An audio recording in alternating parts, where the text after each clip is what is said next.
Israel SHAHAK, Jewish History, Jewish Religion, the Weight of 3,000 Years, following. Defining the Jewish State.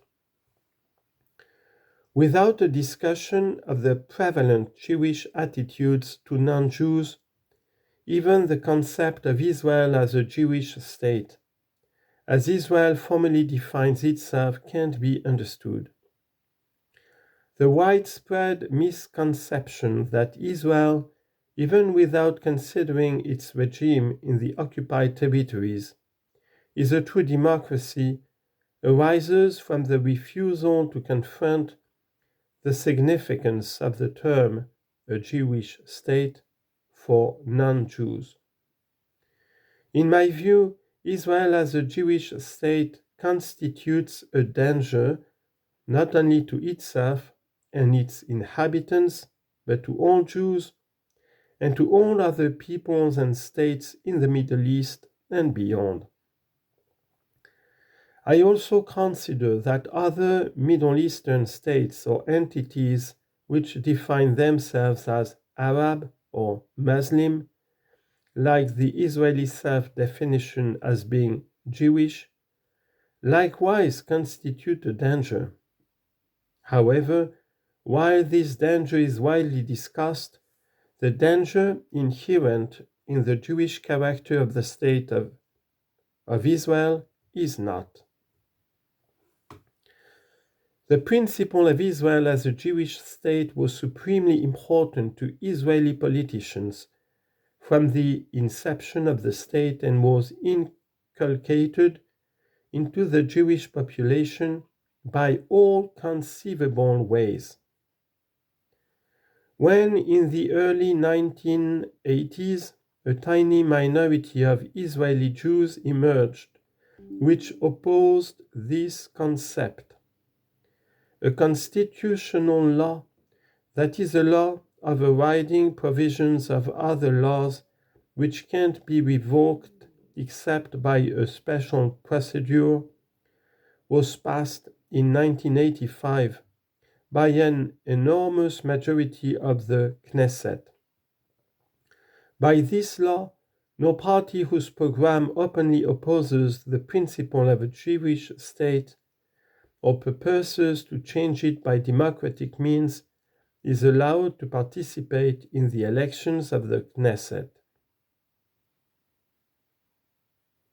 I myself strongly oppose this constitutional principle.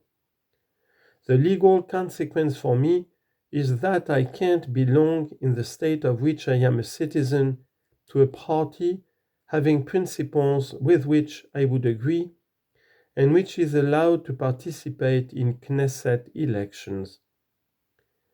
Even this example shows that the state of Israel is not a democracy due to the applications of a Jewish ideology directed against all non-Jews and those Jews who oppose this ideology. But the danger which this dominant ideology represents is not limited to domestic affairs. It also influences Israeli foreign policies. This danger will continue to grow as long as two currently operating developments are being strengthened: the increase in the Jewish character of Israel and the increase in its power, particularly in nuclear power. And another ominous factor is that Israeli influence in the US political establishment is also increasing. Hence, accurate information about Judaism and especially about the treatment of non-Jews by Israel is now not only important but politically vital as well. Let me begin with the official Israeli definition of the term Jewish, illustrating the crucial difference between Israel as a Jewish state and the majority of other states.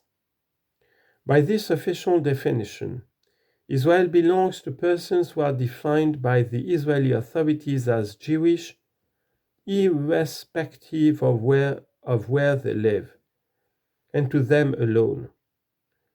On the other hand, Israel does not officially belong to its non-Jewish citizens, whose status is considered even officially as inferior. This means in practice that if members of a Peruvian tribe are converted to Judaism and thus regarded as Jewish, they are entitled at once to become Israeli citizens and benefit from the approximately 70% of the West Bank land and the 92% of the areas of Israel proper. Officially designated only for the benefit of Jews. All non-Jews, not only all Palestinians, are prohibited from benefiting from those lands. The prohibition applies even to Israeli Arabs who served in the Israeli army and reached a high rank. The case involving Peruvian converts to Judaism actually occurred a few years ago. The newly created Jews were settled in the West Bank near Nablus, on land from which non-Jews are officially excluded. All Israeli governments are taking enormous political risks, including the risk of war, so that such settlements, composed exclusively of persons who are defined as Jewish and not Israeli, are most of the media mendaciously claims, would be subject to only Jewish authority. I suspect that the Jews of the USA or of Britain would regard it as anti-Semitic if Christians would propose that the USA or the United Kingdom should become a Christian state belonging only to citizens officially defined as Christians. The consequence of such doctrine is that Jews converting to Christianity would become full citizens because of their conversion. It should be recalled that the benefits of conversions are well known to Jews from their own history. When the Christian and the Islamic states used to discriminate against all persons not belonging to the religion of the state, including the Jews, the discrimination against Jews was at once removed by their conversion. But a non-Jew discriminated against by the State of Israel will cease to be so treated the moment he or she converts to Judaism.